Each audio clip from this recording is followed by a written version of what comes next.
ত্রয়োদশ জাতীয় সংসদ নির্বাচনে মনোনয়ন বাতিলের বিরুদ্ধে অষ্টম দিনের আপিল শুনানি করছে নির্বাচন কমিশন।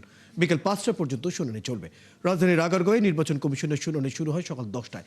এ সময় আচরণবিধি লঙ্ঘনের অভিযোগে ইসির দেয়া কারণ দর্শানোর নোটিশের জবাবে ঢাকা ১৩ আসনের সংসদ সদস্য প্রার্থী ও বাংলাদেশ খেলাফত মজলিসের আমির মামুনুল হক বলেন, কমিশন না বুঝে তাকে শোকজ করেছে।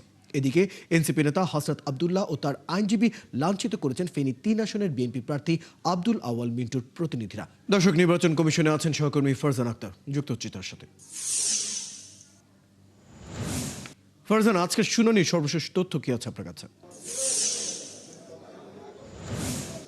রয়্যাল অষ্টম দিনের মতো ইসিতে আপিল শুনানি চলছে এবং আমরা কিন্তু জানি যে ৭২৩ জনের মনোনয়ন অবৈধ ঘোষণা করেছিল রিটার্নিং অফিসার এবং তার বিপরীতে ৬৪৫টি আবেদন পড়েছিল এবং যার মধ্যে কিন্তু আমরা দেখেছি ৩২টি আবেদন হচ্ছে মনোনয়নের বৈধতা চ্যালেঞ্জ করে, অর্থাৎ ৩২টি আবেদন পড়েছে প্রার্থীদের যাতে প্রার্থিতা বাতিল করে দেওয়া হয়। এবং আজ আমরা যেমনটি দেখছি যে এই যে বৈধতা চ্যালেঞ্জ করে যে আপিল, সেগুলোর শুনানি আজ হচ্ছে। এবং এই কয়দিন আমরা যেমনটি দেখেছিলাম বিগত ৭ দিন যে এই সময়ে এসে আসলে ৫০টির মতো শুনানি শেষ হয়ে গেলেও আজ কিন্তু সেটি ধীরগতিতে কিন্তু শুনানি চলছে এবং এখন পর্যন্ত আমরা যতটুকু জানতে পেরেছি যে ৩০টির মতো শুনানি হয়েছে এবং বেশিরভাগই দ্বৈত নাগরিকত্ব।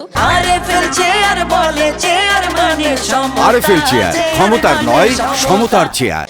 এবং এক্ষেত্রে আমরা শুনানিতে যেমনটি দেখলাম যে যাদের দ্বৈত নাগরিকত্বের অভিযোগ আছে তারা তাদের আইনজীবী নিয়ে এসেছে, তাদের পক্ষে যুক্তি প্রমাণ দিচ্ছে নির্বাচন কমিশনকে এবং নির্বাচন কমিশনও কিন্তু যথেষ্ট যুক্তি প্রমাণ চাচ্ছে। যারা এখন পর্যন্ত যুক্তি প্রমাণ দেখাতে পারেননি তাদের কিন্তু পেন্ডিংয়ে রাখা হয়েছে, অর্থাৎ তাদের শুনানি পরবর্তীতে আবার করা হবে এবং পরবর্তীতে ঘোষণা দেওয়া হবে। এবং শুনানিতে এই দ্বৈত নাগরিকত্বের বিষয়ে যখন কথা হচ্ছিল তখন হাসনাত আব্দুল্লাহর আইনজীবী এবং ফেনী ৩ আসনের আব্দুল আওয়াল মিন্টুর আইনজীবীদের মধ্যে এই দ্বৈত নাগরিকত্বের বিষয়ে কথা কাটাকাটি হট্টগোলের মতো ঘটনা হয় এবং এই বিষয়ে নির্বাচন কমিশনার আব্দুর রহমান আল মাসুদ বলেছেন এটি অনাকাঙ্ক্ষিত ঘটনা। এবং হাসনাত আব্দুল্লাহ যে আসন রয়েছে কুমিল্লা ৪ আসন এবং তার প্রতিদ্বন্দ্বী বিএনপি প্রার্থী মুন্সি, দুজনেরই কিন্তু আপিল শুনানি দুপুরের পর এই এখন যে ব্রেক হবে তারপর শুরু হবে এবং দুজনেই কিন্তু আমরা জানি দুজনের মনোনয়নের বৈধতা চ্যালেঞ্জ করে আপিল করেছিল। দুটি শুনানি আজ দুপুরের পর অনুষ্ঠিত হবে এবং আমরা যে বিষয়টি দেখেছি বিগত সময়ে স্বতন্ত্র প্রার্থীদের ১% ভোটের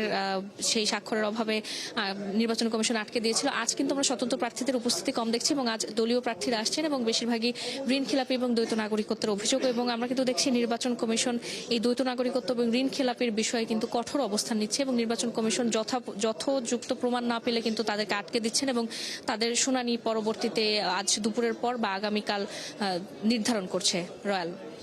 ফারজান আক্তার, খবর রাখতে থাকুন। দর্শক, আমাদের সাথে আমাদের সহকর্মী ফারজান আক্তার যুক্ত ছিলেন।